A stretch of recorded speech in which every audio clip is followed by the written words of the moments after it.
Beat the street. मैं हूँ CA Sudarshan Bhandari और आज हम यहाँ पे बात करने वाले हैं कि टीसीएस बायबैक के अंदर आपको शेयर्स कैसे टेंडर करने, बायबैक के लिए अप्लाई कैसे करना है। बहुत सारे लोगों की क्वेरी आ रही थी, तो हम लोग ने इसको और सिंप्लीफाई करने के लिए एक वीडियो के थ्रू आप भी हम आपको इसका पूरा प्रोसेस समझा देंगे। अगर आप चैनल पे पहली बार आ रहे हैं तो चैनल को ज़रूर सब्सक्राइब करें और बेल आइकन ज़रूर दबाएं। और अभी तक अगर आपने हमारे ऑटोमेटेड न्यूज़ फीड को ज्वाइन नहीं किया है, जहाँ पे 7,500 से भी ज़्यादा लोग जुड़ चुके हैं, एक ये टेलीग्राम पे ऑटोमेटेड न्यूज़ फीड है जहाँ पे सभी बड़े सोर्सेस से, इकोनॉमिक टाइम से लेके मनी कंट्रोल तक जितनी भी बड़ी बड़ी न्यूज़ होती है, stock market related news, management con calls वगैरह, रिपोर्ट्स, ब्रोकरेज रिपोर्ट्स, सारी चीज़ें आपको फ्री में अवेलेबल होती है ऑटोमेटेड न्यूज़ फीड के थ्रू। आपको कुछ नहीं करना है, लिंक इन डिस्क्रिप्शन के थ्रू जाके आप उसे ज्वाइन कर सकते हैं चैनल को, नहीं तो आप बीट द स्ट्रीट सर्च भी कर सकते हैं टेलीग्राम पे जाके। चलिए स्टार्ट करेंगे। सबसे पहले अगर किसी ने हमारा जो टीसीएस का रिस्क फ्री रिटर्न वाला एक जो हम लोग ने वीडियो बनाया था, बेसिकली करंट मार्केट सिनेरियो में हो सकता है ये रिटर्न थोड़ा बहुत अभी वो हो जाए, बिकॉज रिटर्न कम हो जाए, बिकॉज यहाँ पे बहुत ज़्यादा बायबैक के लिए बहुत ज़्यादा रिटेल इन्वेस्टर्स का पार्टिसिपेशन बढ़ गया था, इसलिए अभी जो एक्सेप्टेंस और एंटाइटलमेंट रेशो है वो काफ़ी ज़्यादा गिर गया है। उन सब चीज़ों पे भी बात करेंगे, but it is a basically basic understanding है कि बायबैक में पैसा कैसे बनाया जा सकता है। चलिए, और क्या क्या चीज़ों का ध्यान रखना चाहिए। अब अगर अपन बात करें तो बेसिकली अब यहाँ पे एंटाइटलमेंट रेशो और एक्सेप्टेंस रेशो, ये दो चीज़ें आप सभी को यहाँ पे बहुत जानना ज़रूरी है। सिंपल सी भाषा में समझे, एंटाइटलमेंट रेशो का मतलब है कंफर्म्ड अलॉटमेंट, कंफर्म्ड बायबैक, ठीक है, कि ये जो शेयर्स है कंफर्म्ड यहाँ पे आपको टीसीएस खरीदेगा ही खरीदेगा। ये रेशो कितना है? ये लगभग 13% है। 13% यानी हर आदमी के पास, अगर जिसके पास भी 7 शेयर्स हैं रिकॉर्ड डेट पे, उसका एक शेयर कंपनी 4500 रुपये पे तो खरीदेगी ही खरीदेगी। दिस इज द कंफर्म्ड, ठीक है। अब यहाँ पे बात करते हैं एक्सेप्टेंस रेशो क्या होता है। एक्सेप्टेंस रेशो है expected number of shares that TCS will buy back. अब इसको अगर अपन समझे कि एक्सेप्टेंस रेशो यहाँ पे एक्सपेक्टेडली माना जा रहा है 30% होगा। अब ये इन दोनों में डिफरेंस क्या है? बिकॉज देखो, यहाँ पे बहुत सारे लोग हैं जो अनटाइटल्ड तो हैं, बट वो टीसीएस के बायबैक के लिए अप्लाई नहीं करेंगे, ठीक है। There could be many reasons, हो सकता है इग्नोरेंस हो सकता है ये भी हो कि जनरली वो कंपनी बायबैक करती है जिसको लगता है कि उसके शेयर में वैल्यू है।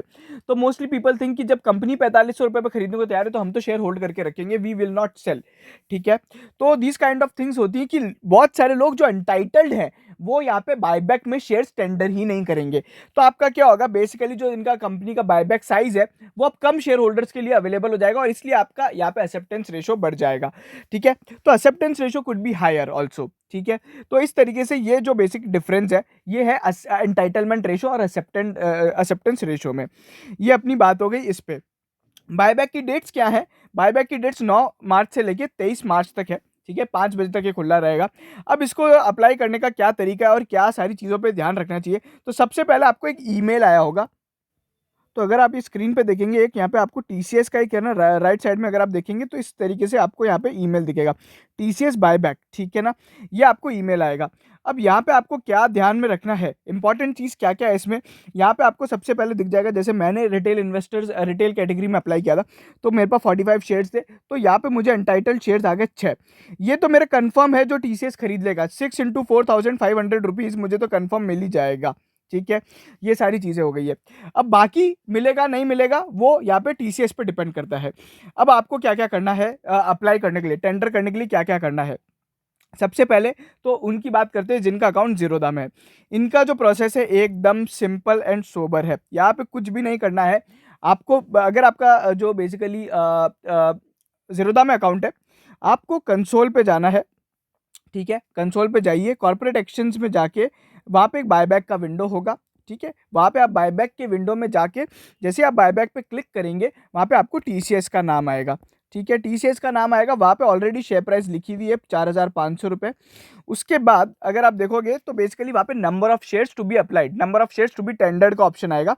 आपको वहाँ पे लिखना है, आपके पास जितने भी शेयर है ना उतने आप लिख दीजिए, ठीक है। यहाँ पे एक गलती बिल्कुल मत कीजिएगा, अनटाइटल्ड शेयर्स नहीं, आपको ज्यादा से ज्यादा शेयर्स लिखने हैं, उतने लिखिएगा जितने आपके पास है। मेरे पास 45 थे, मैंने 45 डाले। अगर किसी के पास 51 है तो 51 डाल सकता है, किसी के पास 30 है तो 30 डाल सकता है, किसी के पास 10 है तो 10 डाल सकता है, ठीक है। तो आप जैसे ही वहां पे 45 डालेंगे, आप वहाँ पे जैसे ही यहाँ पे है ना बायबैक के लिए आया, देखो ये आपको ऑफर प्राइस वहाँ पे दिखेगा इस तरीके से, ठीक है। उसके बाद जैसे ही आप यहाँ पे क्वांटिटी डालेंगे, सबमिट, और ये आपका ऑर्डर प्लेस्ड हो जाएगा। अब इसके बाद आपको कुछ भी नहीं करना है ज़ीरोधा के लिए। अब इसके बाद और कोई भी प्रोसेस नहीं है। देखो प्रोसेस क्या होता है ना, बेसिक प्रोसेस क्या है, कभी भी बायबैक में कंपनी खुद अप्लाई नहीं करती है। जो इन्वेस्टर होता है, इन्वेस्टर कभी खुद अप्लाई नहीं करते। इन्वेस्टर्स पहले ब्रोकर्स को अप्लाई करेंगे, जिनको यहाँ पे सेलिंग मेंबर्स बोला जाता है। ठीक है, ये बोलेंगे कि भाई हमारे आप 40 शेयर लगा दीजिए टीसीएस को ऑफर करने के लिए बायबैक के अंदर। आपका ब्रोकर यहाँ पे एक्सचेंज पे जाके ऑर्डर डालेगा, आपके बिहाफ पे ऑर्डर प्लेस करेगा। ठीक है, तो ये बेसिकली प्रोसेस होता है। अब ज़ीरोधा ने आपका ये वाला काम कर दिया है। अब ज़ीरोधा को ब्रोकर, एज अ ब्रोकर उसको एक्सचेंज को ऑर्डर प्लेस करना है। ठीक है, तो ये एकदम सिंपल प्रोसेस है। ये ज़ीरोधा स्पेसिफिक था। अब बाकी सारे ब्रोकर्स के लिए भी लगभग यही प्रोसेस होगा, बट हो सकता है बहुत सारे ब्रोकर्स के लिए डिफरेंट हो। मैं यहाँ पे सभी ब्रोकर्स की यहाँ पे बात नहीं करूंगा। आपको क्या करना चाहिए, आपको बेसिकली गूगल पे सर्च कीजिए how to apply for a buyback, let's say Upstox. तो अपस्टॉक्स का भी एकदम सेम पैटर्न है, वहाँ पे भी कॉर्पोरेट एक्शंस में जाके करना है। वैसे ही ग्रो में है और वैसे ही एंजल वन वगैरह में भी है। ठीक है, तो ब्रोकर स्पेसिफिक चीज़ें डिफर होती जाएगी। अगर कहीं पर भी आप प्रॉब्लम फेस करते हैं तो आपको आपके ब्रोकर को कॉन्टैक्ट करना है, ना कि किसी यहाँ पे टीसीएस के एम्प्लॉय को। ठीक है, अब यहाँ पे कुछ और चीज़ें हैं जो अपने को ध्यान रखनी चाहिए। इसके अंदर मैं आपको बेसिकली एक है ना यहाँ पे एक तो टेंडर फॉर्म होता है। अब टेंडर फॉर्म बेसिकली क्या होता है कि यहाँ पे टेंडर फॉर्म आपको सबमिट करना होता है ब्रोकर को। ज़ीरोधा के अंदर वो प्रोसेस नहीं है, बिकॉज उनका सारा ऑटोमेटेड है। ठीक है, टेंडर फॉर्म आपको क्या कैसे मिलेगा, तो देखो पहली बात तो टेंडर फॉर्म बेसिकली एक ऑथोराइजेशन है कि आप आपके शेयर्स है ना बेचने के लिए तैयार है। तो अभी टेंडर फॉर्म अगर आपको प्री फिल्ड चाहिए जिसमें आपकी सारी चीज़ें आ जाए, देखो अगर आपको बेसिकली टेंडर फॉर्म नॉर्मल वाला चाहिए जो आप खुद भर के देना चाहते हैं, ठीक है, तो ये आपका डीमैट वाला आप यहाँ से डाउनलोड कर सकते हैं। ठीक है, फिजिकल शेयर होल्डर को क्या करना है, फिजिकल शेयर होल्डर्स को टेंडर फॉर्म डाउनलोड करना है, भरना है। और यहाँ पे कार्वी का जो इनका रजिस्ट्रार है उसका यहाँ पे बेसिकली एड्रेस है, वहाँ पे आपका ये पहुँच जाना चाहिए। ठीक है, तो वो फिजिकल वालों के लिए तो प्रोसेस बहुत ज़्यादा हेक्टिक होता है। I will not even suggest कि किसी को करना चाहिए। ठीक है, तो वो नहीं करना चाहिए। अब ये या तो आप यहाँ पे टेंडर फॉर्म यहाँ से डाउनलोड कर लें। ठीक है, नहीं तो आप क्या कर सकते हैं, आप लिंक्डइन टाइम जो इनके रजिस्ट्रार है उसकी वेबसाइट पे जाके आप इनका है ना टेंडर फॉर्म जो आपको मिलेगा ना प्री प्रिंटेड मिल जाएगा। ठीक है, वो आप डाउनलोड करके अगर आपका ब्रोकर मांगता है तो आपको सबमिट करना है। टेंडर फॉर्म कभी भी टीसीएस को नहीं देना है। टेंडर फॉर्म हमेशा यहाँ पे जो जिनके पास डीमैट है उनको यहाँ पे अपने ब्रोकर को सबमिट करना है। ठीक है, और जो लोग यहाँ पे बेसिकली फिजिकल मेथड के थ्रू है उनका प्रोसेस बिल्कुल डिफरेंट है, उनको अपना टेंडर फॉर्म यहाँ पे लिंक्डइन टाइम को जमा कराना है। ठीक है, अब इसके लिए आपको क्या क्या डिटेल्स लगेगी टेंडर फॉर्म को डाउनलोड करने के लिए या फिर ओवरऑल प्रोसेस में, तो आपको सबसे इंपॉर्टेंट है डीपीआईडी एंड क्लाइंट आईडी लगेगा।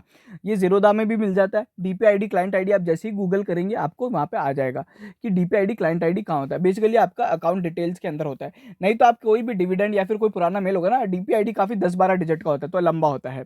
ठीक है, या फिर आपको डीपीआईडी और कहीं नहीं मिलता है तो सीडीएसएल एनएसडीएल के जब मंथली ईमेल्स आते हैं तो आपको उसके कंसोलिडेटेड स्टेटमेंट में भी आपको डीपीआईडी मिल जाएगा। It is very very important. ठीक है ना, आप पैन कार्ड के थ्रू भी आपका यहाँ पे फॉर्म डाउनलोड कर सकते हैं।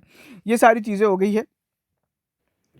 तो अगर जो फिजिकल वहाँ पे जो शेयर होल्डर्स है उनको अपना जो फॉर्म है वो बेसिकली एक वेब यहाँ पे एक एड्रेस दिया गया है।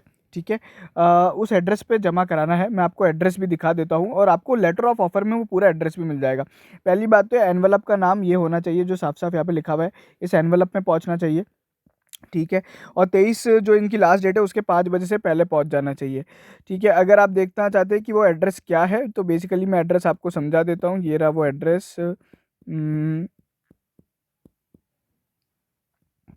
तो इस एड्रेस पे आपको आपका बेसिकली ये भेजना है। ठीक है, आपको यहाँ पे इसके लिए आपको डिटेल्स मिल जाएंगी। यहाँ पे आपको इसका एड्रेस ये आपको भेजना है, आपका फॉर्म जब आप फिजिकल शेयर्स होल्ड करते हैं या फिर डीमैट में नहीं है। ठीक है, तो ये पूरा प्रोसेस हो गया। अब इसके अलावा और क्या क्या चीज़ें आपको जो ध्यान में रखनी चाहिए, सबसे इम्पॉर्टेंट जो बहुत सारे लोगों का क्वेश्चन आया था कि किसी के पास 7 से कम है। ठीक है, अभी तो यहाँ पे जो रेशो आया है वो 6 से 6, हर 7 पे 1 को मिलेगा। अभी 6 वालों को क्या करना चाहिए, देखो उनको भी अप्लाई करना चाहिए। कंपनी ने यहाँ पे साफ साफ बोला है कि किसी के पास अगर कम शेयर्स है तो उनको भी अप्लाई करना चाहिए। ठीक है, अनटाइटल्ड तो वो नहीं है। ठीक है, बट वो अप्लाई कर दें। अगर यहाँ पे बेसिकली ये बायबैक अगर पूरा फुल नहीं होता है तो उनको प्रेफरेंस दिया जाएगा। ठीक है, तो डेफिनेटली किसी के पास कम शेयर्स है तो भी वो अप्लाई करे। ठीक है, मान लीजिए अगर 35 है, जैसे मैंने आपको बोला ना कि मेरे पास मैं एंटाइटल तो केवल 6 शेयर के लिए हूँ, बट फिर भी मैं ज़्यादा के लिए अप्लाई कर रहा हूँ ना, मैंने पूरे 45 डाल दिए। वैसे ही किसी के पास 6 हैं, वो अनटाइटल तो 0 के लिए है, बट फिर भी वो अपने पूरे 6 के 6 शेयर्स भी टेंडर कर दे, ठीक है। अगर टीसीएस को यहाँ पे प्रेफरेंस देना होगा तो वो आपको दे देगा और आपको मिल जाएगा। So this is the overall process. अब थोड़ी बहुत टाइमलाइंस वगैरह देख लेते हैं, क्या क्या टाइमलाइंस है। तो जैसे कि मैंने आपको बताया 23 फरवरी को ये ख़त्म होगा, ठीक है। उसके बाद यहाँ पे जो बेसिकली आपको पब्लिकेशन आ जाएगा 8 मार्च के आसपास, आपको यहाँ पे 23 मार्च को आपका ये बायबैक ख़त्म हो गया, ठीक है।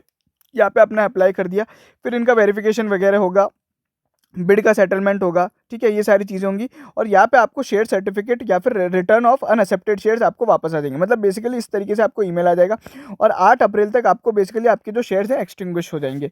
तो ये पूरा टाइमलाइन रहेगा, और इसी के आसपास आपको आपके बेसिकली है ना रुपए भी आपके डीमैट बेसिकली आपके बैंक अकाउंट में आ जाएंगे। I just want to tell you कि यहाँ पे कंपनीज बायबैक क्यों करती है। बायबैक अपने आप में एक बहुत बड़ा वेल्थ क्रिएशन स्ट्रेटजी है, जो मोस्टली वैरेन बफेट और उनकी जो फेवरेट इन्वेस्टमेंट कंपनी एप्पल है वो यूज़ करती आई है। टीसीएस बायबैक क्यों करता है, बेसिकली उनके पास कैश ज़्यादा है। बायबैक से क्या होता है, वो मार्केट से उन शेयर होल्डर से अपना शेयर खींच लेते हैं। बेसिकली कंपनी में एग्जिस्टिंग शेयर होल्डर्स का यहाँ पे बेसिकली स्टेक बढ़ जाता है। कैसे, अगर आप देखोगे तो पहले तो नेटवर्थ जो है, रिटर्न ऑन नेटवर्थ आपका 39% था प्री बायबैक, वो सीधा 49% हो जाएगा, ठीक है। आपका जो बुक वैल्यू पर शेयर है, बुक वैल्यू पर शेयर जो है अगर आप देखोगे 249 है, वो 200 रुपीज़ होगा, ठीक है। अर्निंग्स जो है, अर्निंग्स आपका पर इक्विटी का जो आपका ईपीएस है वो बढ़ जाएगा, ठीक है। अब मैं आपको एक एग्जाम्पल के तौर पर समझाता हूँ कि कैसे बायबैक के अंदर यहाँ पे ना एग्जिस्टिंग जो शेयर होल्डर्स है उनका स्टेक बढ़ जाएगा। फॉर एग्जाम्पल, अगर प्रमोटर की बात करें 72.19% स्टेक है, इनका जो यहाँ पे जो बेसिकली स्टेक होगा वो पोस्ट बायबैक 72.30 हो जाएगा। ऑटोमेटिकली इनका बायबैक के बाद यहाँ पे अपना स्टेक बढ़ जाएगा। जो एग्जिस्टिंग शेयर होल्डर्स है ना, उनको कुछ भी देने की जरूरत नहीं है, उनका अर्निंग्स भी बढ़ रहा है, ईपीएस भी बढ़ रहा है और उनका स्टेक भी बढ़ रहा है कंपनी के अंदर में। So this is another side of the story कि यहाँ पे बायबैक में अप्लाई नहीं करना चाहिए अगर आप बहुत ज्यादा लॉन्ग टर्म इन्वेस्टर्स हैं। बट ठीक है, नॉर्मल रिटेल इन्वेस्टर्स हैं जो 6-7 महीने 7 महीने के लिए पैसा लगाते हैं, साल भर के लिए लगाते हैं, उनको बिल्कुल बायबैक का फायदा उठाना चाहिए और बाकी शेयर्स आप डेफिनेटली होल्ड कर सकते हैं। ये तो होल एंड सोल प्रोसेस। अगर आपको बाकी और चीज़ें जाननी हो तो आप प्लीज़ ये टेंडर फॉर्म ज़रूर पढ़ लीजिएगा जो आपको ईमेल पे आया है, ठीक है। सो ये वीडियो यहीं खत्म होता है। अगर आपको पसंद आया तो प्लीज़ चैनल को लाइक करें, सब्सक्राइब करें। आप हमें टेलीग्राम पे भी फॉलो कर लें बाकी सारी डिटेल्स और अपडेट्स के लिए, और आप हमें ट्विटर पे भी फॉलो कर सकते हैं बाकी सारे क्विक इनसाइट्स के लिए। Thank you so much.